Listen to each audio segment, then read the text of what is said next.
Like and subscribe right now, or this will be in your bed tonight. Hello and welcome back to ProRevenge. Before we start, please scroll down and click like and subscribe. This means that you will get more videos from me. Please like and subscribe with notifications on, and it will really make my day. Thanks.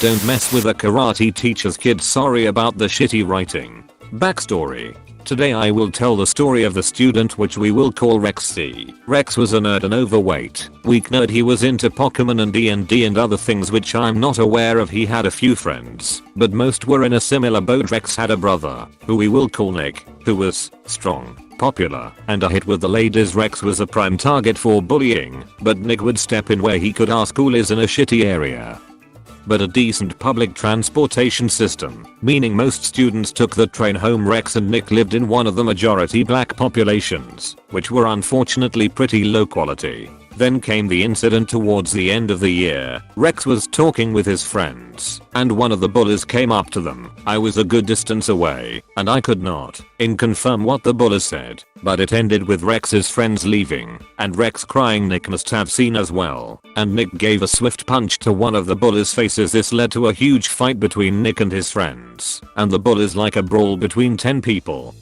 It was insane. Eventually the teachers broke it up, but a few of the bullies got hurt. A few of them got suspended for a few days. When most of them started coming back, I realized that neither Nick nor Rex were there sane for the next day, then a whole week. Then Rex returned eventually. I heard the story through the grapevine. The bullies got together and jumped Rex and Nick on their walk back to school. Nick's leg to the point where he was unable to walk. This devastated his athletic career. He lost several of his scholarships. Most people knew that the bullies jumped them, but no one was sure, except Rex. After this mess, I started hanging out with Rex a bit more. That is how I learned the following information. Rex's father was a special forces veteran from the military. Rex's father was a black belt in Shorin-ryu karate and had a karate school. Rex's father grew up in a horrible city and had experience in the practices of the hood. Rex's father was fucking swole. To my knowledge, he can bench about 300. See where this is going? The revenge. It was a new school year. Nick graduated, and Rex was in his second year of high school. A month passed and me and Rex are pretty good friends. No incident. Then the next month came, and shit hit the windmill. One of the bullies came to school after the weekend, and he was fucking broken. His right arm was in a cast. He was covered in bruises, and he had a black eye. Then one of the other bullies disappeared for a few days. He came back with similar injuries, but with a broken leg. This also happened to the other 3 bullies. The police got involved, but not fast enough to stop all of the students from getting the shit kicked out of them. Eventually the father was discovered and arrested, but in doing so, the students revealed that they had jumped Rex and Nick and were all also arrested. Oops. The dad took a plea deal according to Rex, and a few students were called into court. A few of the bullies got probation, but 2 got prison time. They were tried as adults, and according to Rex, those cocksuckers got sent to the same jail as Mount Dad. I can't confirm this, but I hope it is true. Me and Rex are both quarantined at the moment, but we are still good friends, and I never saw those douchebags again. TL. Doctor. Bullies jumped 2 students. Students' father systematically hunted them down and beat the shit out of them. Bullies out themselves for jumping the 2 students. Take the money I give for bills and squander it. Hope you like the court system. The background. I lived with a group of people who I thought were my friends. They were 2 couples, and we all lived in the same house for almost 2 years, until I recently moved out. There was David and Tina and Brittany and Aj. I was the only single person there. There was debate on how we should pay the bills, but we all decided to give the money to the person whose name was on the bill. David paid the mortgage, Tina paid the water and electric/gas, and I paid the internet.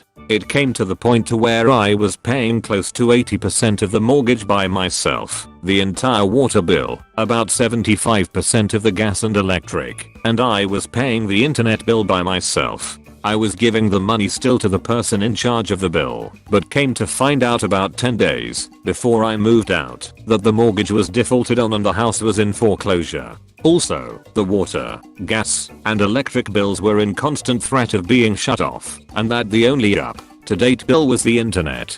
While they all saw me struggle to pay these off, they were mindlessly spending money during the day, which is when I sleep due to working third shift. so I never saw the mindless things they spent money on, nor did I ever see the mail since they grabbed it before I woke up.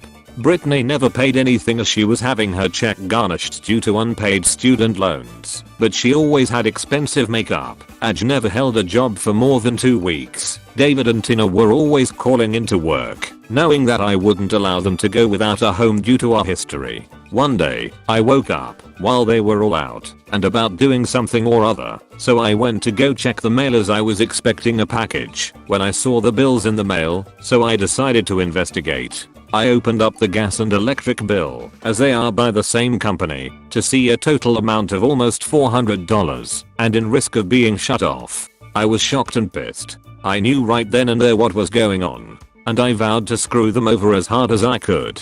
The revenge. I had just interviewed for a new job that paid almost double what I was making, and I knew that I interviewed well with them, so I told myself that if I got the job, I would give them a 30-day notice and move out, and as it was close to the end of the month, and I had already paid them, I would be moving out before the 1st of February. I got the call with the job offer the next day, which I happily accepted. I did the paperwork for the background check, and it all came back clean.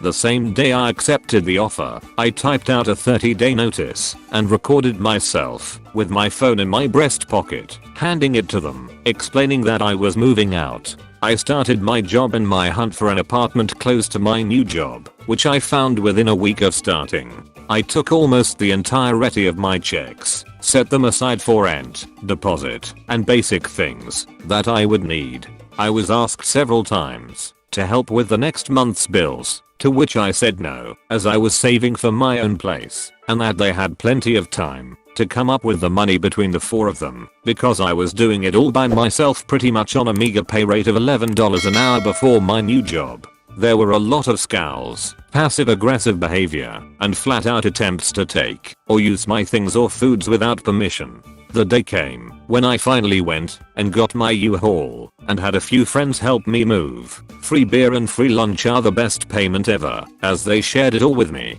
I was determined to get it all in one go, so I got the biggest one they had, and we got everything packed up. I took everything that was mine down to my pizza stone, which they loved, my expensive kitchen knives which they would use and never clean, even my toilet paper that I had bought 3 days prior because I needed it. A few rolls went missing very quick. After moving everything, I sat down on my couch, looked around, my cat in my lap, and breathed a sigh of relief. I happened to be good friends with my previous neighbors. We smoked each other out frequently and asked them to keep an eye out for anything out of the ordinary. 4 days go by and I come to find out that the gas, electric, and water have all been turned off, and they were asking to fill up some buckets to manually flush the toilets, bathe in, etc. Now, both couples have dogs, which my cat hated as they were both hyperactive as hell, but I loved them, so I decided that those dogs were in a dangerous situation as they had no water, no heat in the middle of winter, and probably no food as I had bought the last bag about 2 weeks prior. I hate to see an animal hungry, so I called the local humane society and left an anonymous tip about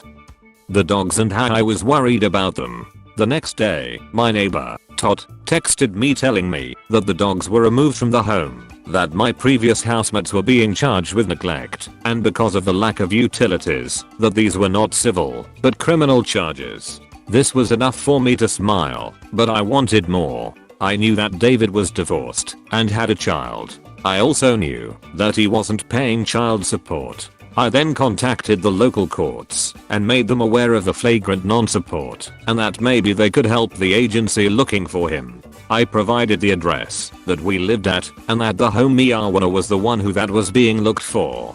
From there, it came to light that he was almost $25,000 behind, which is a felony in the state where I live. He is now living with someone on their couch as Tina left him. The house has been foreclosed on and he has nothing to his name while facing multiple criminal charges. Moral of the story: don't take advantage of a friend who knows all your dirty secrets. TL. Doctor, housemates spent bill money I gave them. I did my best to tear their lives apart.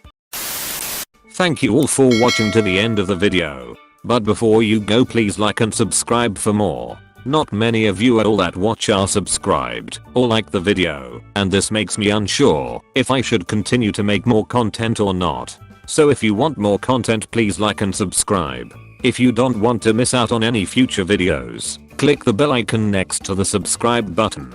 Also, please give me some feedback in the comment section about what I can do better, because not many people comment on my videos, so I have no idea of people's opinions of thoughts about this YouTube channel.